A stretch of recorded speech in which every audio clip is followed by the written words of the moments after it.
Back when I was in college about 7 years ago, I had to move from an apartment to another one very last minute because, well, I was a lazy college student and hadn't made any plans. My parents were in town, so we were looking for something quick. Luckily, we found something pretty cheap and somewhat nice right in front of the university. They were thrilled. I was just happy that this was over. So I move in this kind of 4-bedroom basement, which was already furnished. They said the last tenant had canceled last minute, and I only needed it for the 3 months of the summer, so he was giving us a great deal.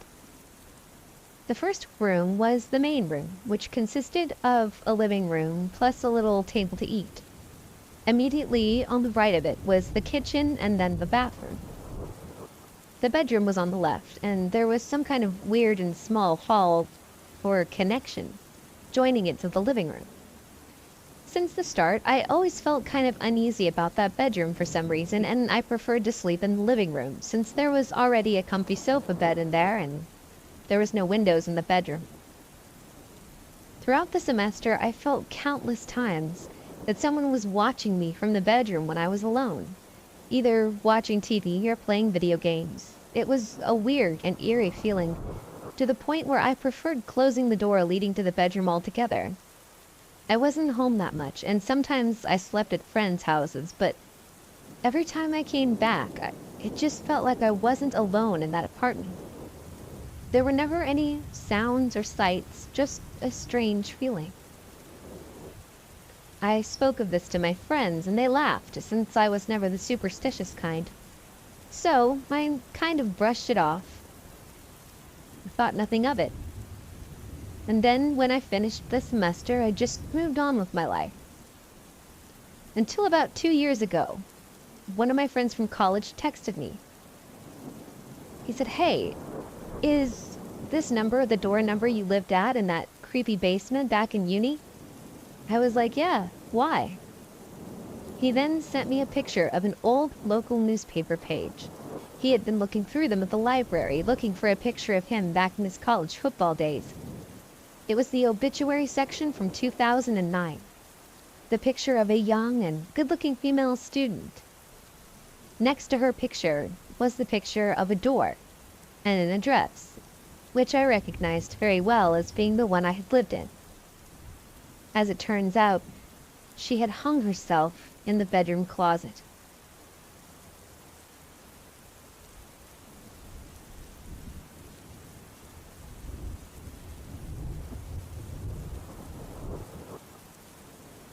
I held a real estate license just to help out family members. I created their website, traveled on location to take pictures before possibly listing it. I was their tech guru, basically. I maintained and knew the equipment. There was this one piece of property.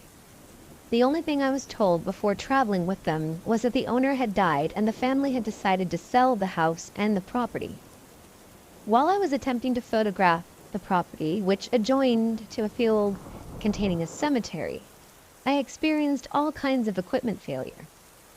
I knew that it had fresh batteries and many media cards. I switched the batteries out several times, and the media cards too, but it would refuse to work. The screen kept reporting a camera failure, or a faulty file, or an inability to save. It was frustrating. So I decided to rapid-fire snap some shots no matter how many times the camera shut down. My 2 tag-team realtor relatives returned to the car and announced that they were leaving. It was a matter-of-fact statement, no rebuttal allowed.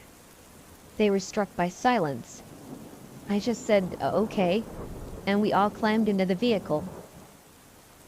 Breaking the silence, I related the odd equipment failures and taking photos, but they didn't respond to me. Not a word was spoken.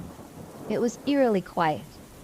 No real estate banter as normal, until we reached the bottom of the mountain, and I thought to ask if the property was being listed, and if so, I offered to return to take proper pictures. They told me that the family wanted to sell, but that they were conflicted because, as the elderly man was dying, he told them that if they attempted to sell the homestead, he would return to haunt them. Something happened there to them, and they weren't telling me about it. Once home, I took an immediate card and transferred the images to my computer. There were only 2 images captured during my frantic session. One was of a mist above an upright gravestone, and another in which there was a black figure in the tree line of the property, where horses had been spooked earlier, from what I was told. It was somebody in a dark, long coat. They were translucent, and they had horns on the top of their head. Yep, I was glad it wasn't being listed, or at least not by our team. Apparitions, spirit energy, or whatever you'd like to call it, followed me on a regular basis. Friends of mine told me it was a gift. It's not one that I was willing to accept. I eventually laid down my camera, stopped picture taking for realtors or anyone else, and never took it up again. Today, I don't even like to pose for pictures.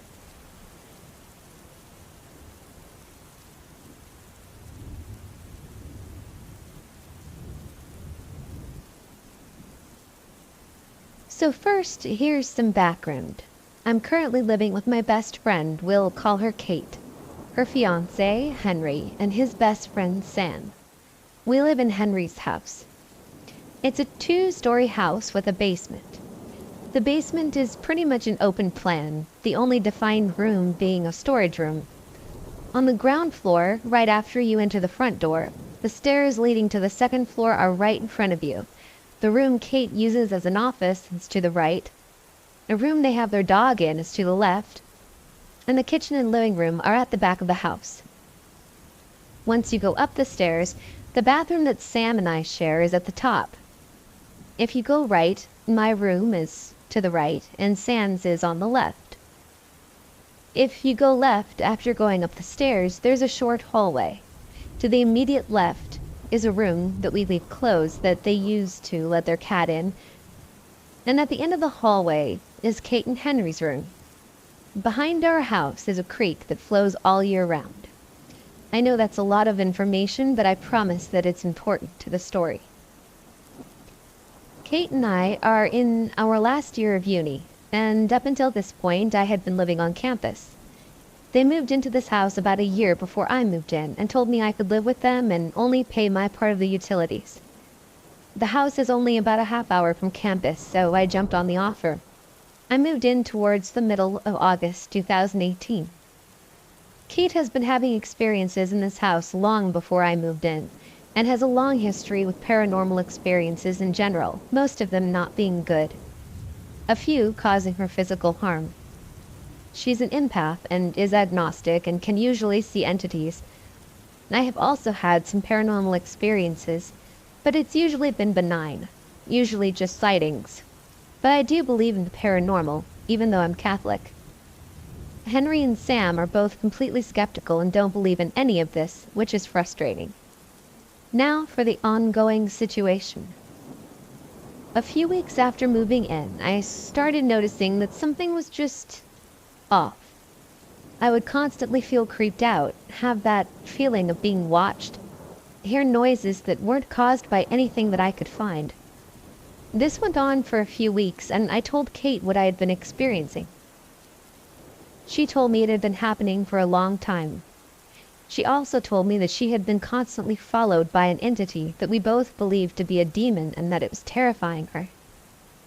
One night, towards the end of November, I was hanging out with Kate in the room that she uses for an office while she was doing her homework. Henry and Sam weren't home, as they had left to go get dinner. She was taking a break and had her back to the computer, facing me, as I had been sitting behind her while she worked. All of a sudden, there were what sounded like footsteps coming down the stairs next to us. We both froze and stared at each other and then slowly turned our heads. I felt nauseous as I heard Kate ask me, "Please tell me you can see that." I couldn't see anything except a shadow on the wall, but Kate could see it in full detail, as this was the entity that had been following and terrorizing her. She described it to me as having the face of a baby or child, but looking dead and skinny and about as tall as I am. I am 6 foot tall, Kate is 5'4". Its body was completely black and had the figure of a woman. We then started hearing bangs and things falling and breaking. We were terrified. A lot more happened that night, and we decided to sage the house the next day since the boys wouldn't be home. The next day, we opened all the windows and the front and back doors of the house and, starting with the basement, began to sage the house. The basement was mostly uneventful. We went to the ground floor and could tell that something wasn't happy. I would go into the different areas in front of Kate since she was the one saging the house, so that the entities couldn't attach themselves to her quite as easily, and so that they would attack me first. We finished the ground floor, and we had to mentally prepare ourselves to sage the second floor, as we could see the dark entity staring down at us from the second floor. We began the ascent, and it fled into Kate's room. We started with my shared bathroom, then went into Sam's room. We then went into my room, only to realize that we had forgotten my closet, so we went back to my room to redo it and do the closet this time. Then we went to Kate's room and saged it seemingly with no issues. The entity wasn't there, so we had assumed that it had left through the window that was open. Once we finished, we went through and closed the windows and doors and went kitchen to make ourselves some food before showering, only to realize we forgot the cabinet in the kitchen. The entity hid itself there. Luckily, Kate had holy water from a recent trip to the Basilica of Immaculate Conception in DC, and I was able to get the thing out using that. After that, Kate could see all the entities we pushed out of the house lurking by or in the creek from the kitchen windows, and we thought it was done. A few months passed, everything felt mostly better, but the house still felt off.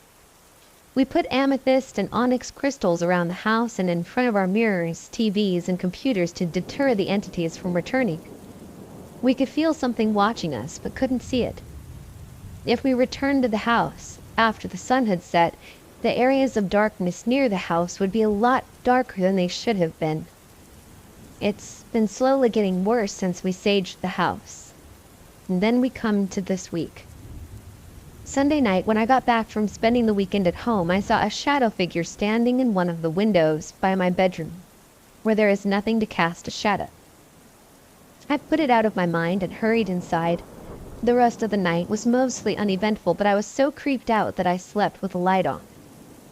Kate hasn't been seeing any entities at this point, just me. Monday night was the apex. Once again, it was just Kate and I at home as the boys were out somewhere for dinner. Kate was in her bathroom taking a shower, and I was in my bathroom brushing my teeth.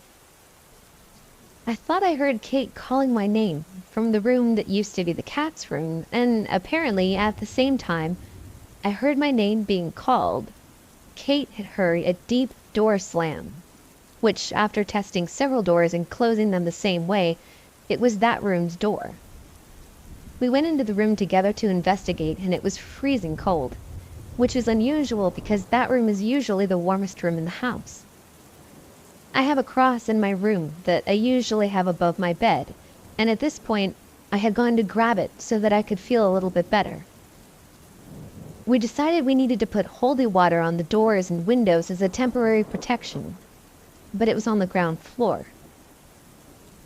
Kate couldn't go downstairs because she was so scared, so I gave Kate my cross and I went downstairs to grab the holy water.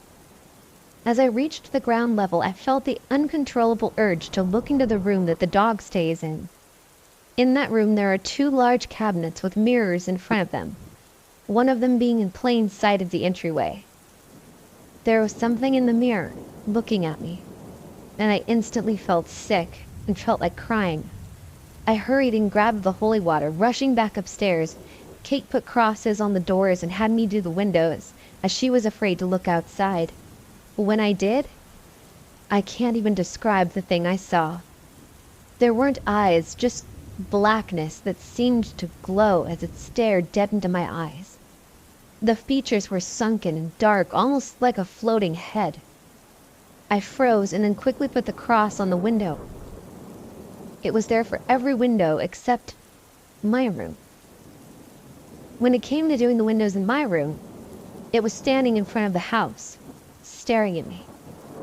Honestly, I'm scared shitless, and I know that Kate is too. I haven't been able to sleep without a light on, afraid of what could be there in the dark. We plan on saging the house again soon when the boys aren't home. We don't know what to think. This entity that I'm seeing isn't the one that Kate originally saw. It's something else. I'll update you guys as things happen. In the meantime, what do you think this means? I did not believe in ghosts. Sure, I was entertained by the notion, but anyone who came out and stated that they believed in ghosts, I dismissed as a new age hippie or whatever. And then I lived in a haunted house. It started out as little things. The bathroom door would open violently if anyone ever closed the latch, so often that we came to count on it. I asked my roommate if he ever noticed a red light in the spare bedroom, which I always did, when walking up the stairs in the dark. He said he did as well. I would always go into the spare room to investigate, but I could never find the source of the light. These things I could sort of explain away, but then weirder things started to happen. One night I was sitting in the living room with my girlfriend and my roommate when I noticed the shape of a woman's face appear in the pane of glass of the window in the other room. We all witnessed this. Even then, I tried to explain it away as being a trick of the light. What finally convinced me that something was happening was one time when I was brushing my teeth. Something tugged insistently on my sleeve, and I'm 100% positive that I didn't catch it on anything. I was in the middle of the bathroom. Have you ever been fishing? It was like a fish was nibbling on the line, except it was on my t-shirt sleeve. That freaked me out. Still, stranger things have happened.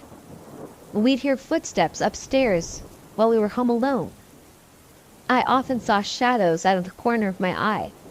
One time I even saw a shadow while looking right at it, in the middle of the room, not up against a wall. I moved around just to make sure for 5 minutes or so. Twice, while heading up the stairs for my bedroom, I heard a woman's voice say, "Good night," over my shoulder. The strangest thing that happened was New Year's Eve 3 years ago. My roommate and I were hosting a party and waiting for people to show up, sitting in the living room. Suddenly, I felt something brush against my arm, and the light bulb in the lamp I was sitting next to exploded. There were a few other things that happened, and some I'm sure I'm forgetting.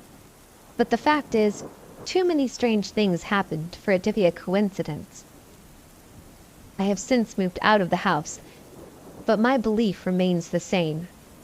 Something strange is happening there.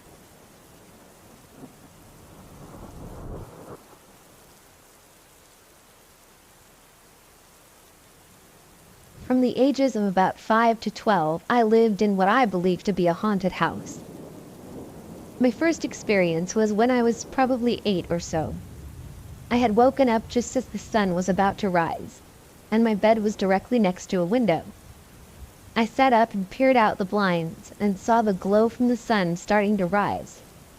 I also saw what seemed to be a maybe 40-year-old man standing on the curb staring directly into my window.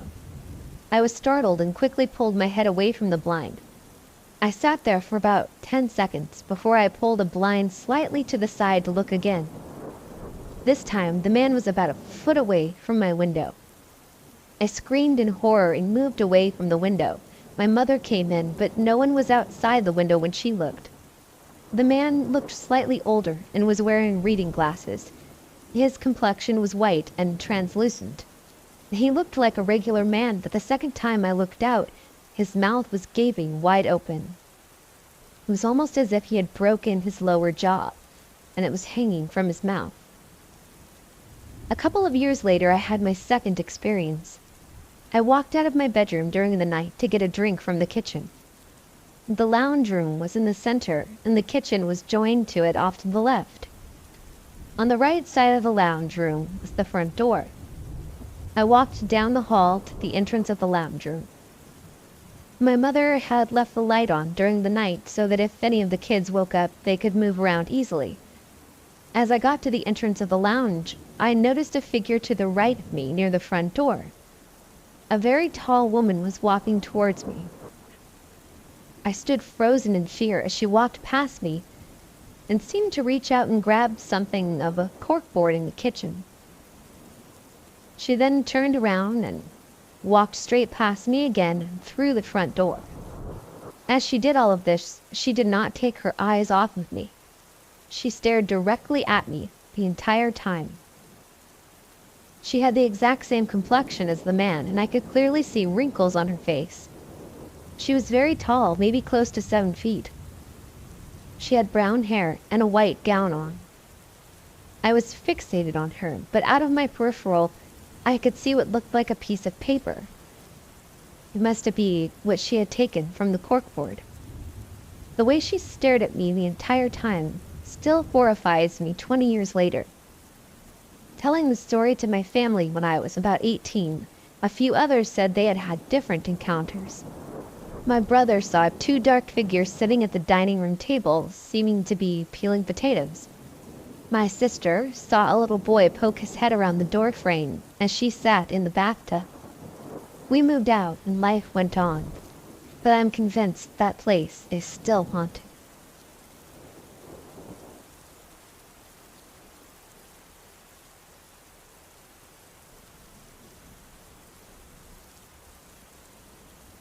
So, to start, a little backstory.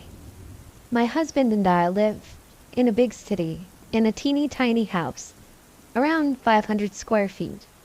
We were planning our wedding and starting a family soon, so we couldn't stay there anymore. Well, I couldn't. He was okay with it. We had dreams of moving out into the country, and we found such an amazing deal on 320 acres that we had to check it out. We emailed the realtor, and she had said the lady living there wasn't ready to show the house yet. She really didn't want to sell, so she was unsure when she could show it. We asked that we could come and see the land, and the house would be fine until we could build our dream home further away from the highway. So we go, as excited as ever. We pull up and get out of our truck. All you could hear were birds and the wind, and it was so peaceful and quiet in comparison to city life. We knew this was our home. The realtor arrived, and the owner wasn't home, so she showed us the house. It was 1,300 square feet, so it felt like a mansion to us. The lady who owned it was 80-some years old and lived on the property alone. Her children wanted her to move closer to them for fear something could happen to her. She always went out into the field on her quad, not trusty at all, or in her beat-up van.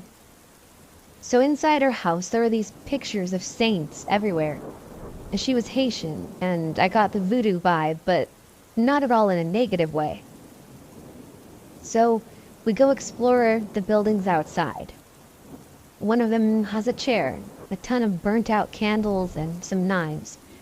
More voodoo vibes, again, not negative. It's a religion, and I'm not one to judge what people believe. We ended up meeting the lady, and she took us on her quad to see the land. It stalled a few times. She was really fun, upbeat. She seemed to like my husband and I. So we made an offer on the house. We had a bunch of friends help us move in November of 2016. I burnt sage in the house because that's something I always do. I never got any negative vibes, but just to clear it out for our belongings. I had a friend with me, and she said she saw a shadow move. So she also went over to the house with sage, just to be safe. We do know that someone died on the property cutting down trees, so I wanted to be on the safe side. Another friend got a super creepy vibe that night. They stayed on the main level bedroom, and she said the entire night it felt like someone was watching her. On the main level in the original house, there's the bedroom, kitchen, living room, and an oversized pantry. There were 2 bedrooms upstairs. There was an addition on the main level, It had the dish pit, aka the sink, and cupboards, but not enough room for a table. And the bathroom and its own little cellar basement. The original basement looks like something out of a dungeon with giant boulders, and it's unfinished. The pillars holding the beams up are trees rather than 4x4s.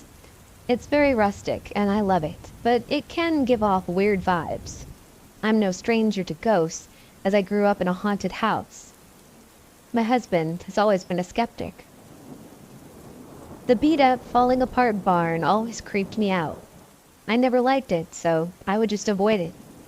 Half of the roof was caving in. It looked a little like a scene from a horror movie. It even creeped out my husband. He felt like something was always going to jump out at him when he was fixing things in there. Anyway, on to the paranormal bits. So I can't remember when this all started.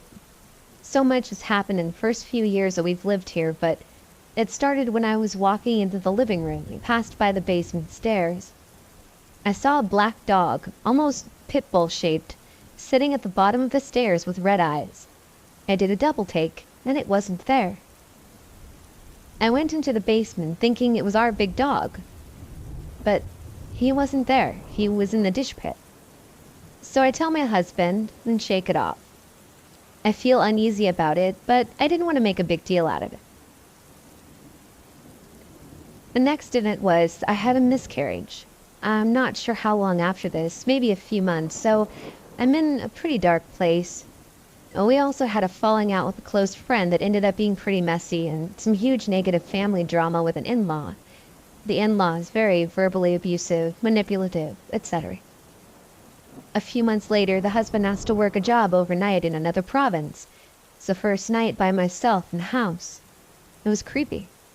I felt so uneasy the entire night. I was so thankful he was only gone one night. It felt like I wasn't alone. The dogs were a little on edge. It was super windy and stormy out. It was the perfect scene for a horror movie. So I went to bed early and slept it away.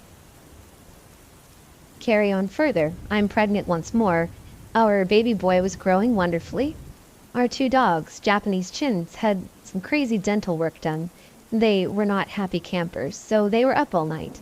My pregnant self was tired and cranky, so I took my Yorkie Poo to the main level guest bed to sleep. She was pretty restless. She kept looking to a corner of the room and then moving to different parts of the bed trying to get comfortable, always to sit up and look at the corner. This is the bedroom my friend had very negative vibes from. So my Yorkie Poo started growling at that corner of the room. So we noped out of there pretty quickly and suffered a sleepless night with our recovering dogs.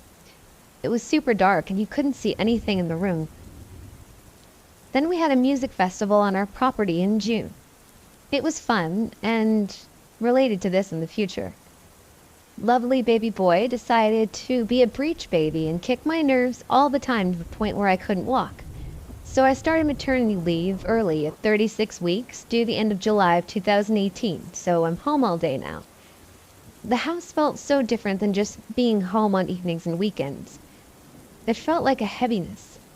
I couldn't go in the basement if it was dark out, only in the daytime. I just got this feeling something bad would happen if I did. I constantly felt like I was being watched. If the small dogs were in our bedroom, the Yorkie Poo would bark and growl at anyone coming up the stairs, which was a new behavior for her. And this is when I started getting feelings like I would be followed up the stairs. Baby boy is born and he's a night owl, so I'm up a lot in the night, which isn't normal for me. Our top floor is 3/4 story, so there's storage space where the walls are because of that corner angle of the roof. And in baby boy's bedroom, there's an opening with no door. I feed him in his room so as not to disturb the husband, as he's still awake going to work. I feel like something is watching and waiting in there. I would avoid looking at it because I felt like if I did, I would see glowing eyes or something worse. Even just walking the hallway between bedrooms is very uncomfortable during these nighttime feedings. I ended up starting to see these shadows fall on me, which was creepy. and it defied all science. I always tried to debunk the things I saw so that I wouldn't work myself into a frenzy. These shadows were also so large they'd be as tall as the ceiling, which is 10 feet, and were disproportionate looking. I would try to recreate the shadows with my steps, but it never worked. As for the feelings, I always tried to make myself believe it was in my head, just an overactive imagination. Sometimes knocking would come from the basement, especially when the internet wasn't working and our modem and router were in the basement. And this would be awful because I had to work up a lot of nerve to go fix the internet, as it was my lifeline without cable. We moved the guest bed into the basement. I was going to sleep there one night so I could catch up, and my husband was going to feed the baby boy at night. So I settle up in the basement, get all comfy cozy, and get excited for a full night's sleep. I turn off the lights and there's this green light on the ceiling. It's fading in and out slightly, but in no regular pattern. So I'm thinking it's a reflection on the ducting or something. I turn on the lights, and it's solid wood where the green light was. There also isn't any green light to cause a reflection. I noped out of there and went into our travel trailer on a cold fall night. We had another festival in September. Ended up talking to someone that was there in June, so they're asking me about our other big black dog. And I'm like, there's just the one. And they are dead serious that they saw this big pit bull-like dog in the field at both festivals. So this kind of made me feel like I wasn't going crazy and reassured me that what I was experiencing was real. But then it made me realize I'm not crazy and this is happening, and that's pretty terrifying. When husband is at work, I'm very isolated. Our closest neighbor is a mile away. All our family lives an hour drive away. So I'm a little freaked out with everything that's going on. I'm talking to local friends and city friends. I get in touch with a medium. She got me to text her a photo of our house. She says the land is bad, the house is bad, and the dog is possibly a demon. She offered to come help me salt the house for gas money. She never charged me a thing. She never told me why the land is bad, and to this day I'm still very curious. So I ended up getting a local church group to come pray through the house. It really didn't do anything. But they told me some crazy stories of other houses they had blessed, so the area was pretty haunted. I'm super unhappy still because my husband is about to leave for 8 weeks, and I don't want my son growing up in a haunted house like I did. I'm also so uncomfortable in the home, and I'm about to be alone with our little guy. Someone gets in touch with me and puts me in touch with a shaman. He comes out and does his thing. It was really cool to watch. So he finishes up and tells me what he found. Lots of shadow people in that hideaway space upstairs, at the top of the stairs and the bottom. Basically everywhere that I had felt like I was being watched. Apparently shadow people feed on negative thoughts. Also, I never explained the specifics to him, so it was pretty neat that his findings matched my experience. The shadow people weren't feeding off me, but rather my husband. But I am super sensitive, so I was getting all the bad vibes. The dog was, as he said, 80% gone, and if it wasn't around, he would come back. He said the barn was awful and we should just burn it. He set up a crystal grid around the property to protect us in the future from negative spirits. We talked about some of my past experiences. I have so many. And the previous owner. I feel as though her voodoo was protecting her from what we were experiencing. The shaman was lovely. He gave me some blue corn for storing some of my crystals and gave me some suggestions to help my sensitivities and to help keep them at bay. The shaman leaves and my husband comes home. He says the house feels lighter and he couldn't believe it.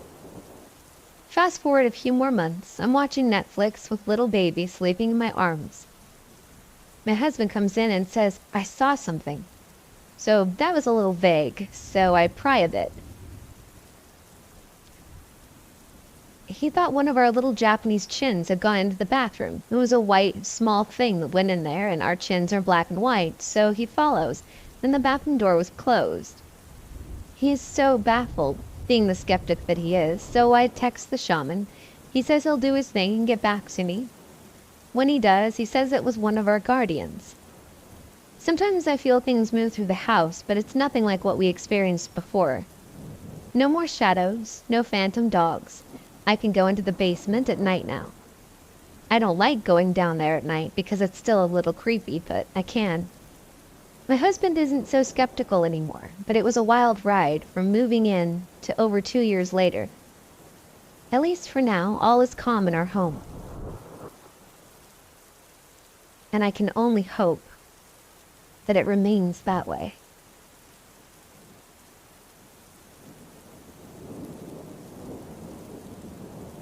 I was staying the night at a friend's house when I was about 13. We were watching The Shining with her older sister and another friend when I saw a black figure in my peripheral vision. I turned my head all the way to the right and watched this solid black figure in the shape of a man wearing a cowboy hat walk from one side of the house to the other. I didn't say anything to my friend when it happened. I thought maybe my mind was just playing tricks on me because the movie was scary after all. After the movie, my friend's sister and the others all left the house to stay elsewhere. My friend's parents were out of town. In the middle of the night, I woke up to someone stomping up the stairs towards the room we were sleeping in. We thought maybe it was her sister. Maybe she had just come home and ran upstairs to bed. We went to check, but found no one. We heard the stomping a few more times, and then a really loud bang on the wall between our bedroom and the outside of the house, on the second story. My friend looks me straight in the eyes and says, "Did you see the man earlier?" I swear no one else was home, and my friend was just as terrified as I was.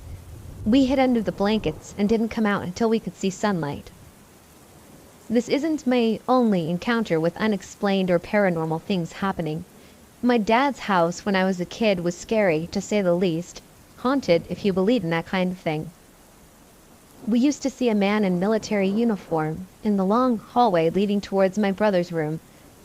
The security alarms would go off for no reason, like someone was opening and closing a door over and over again. And one time we had a decorative plate fly off a shelf and hit a mirror clear across the room. I don't know what I saw, but I hope I don't see it again.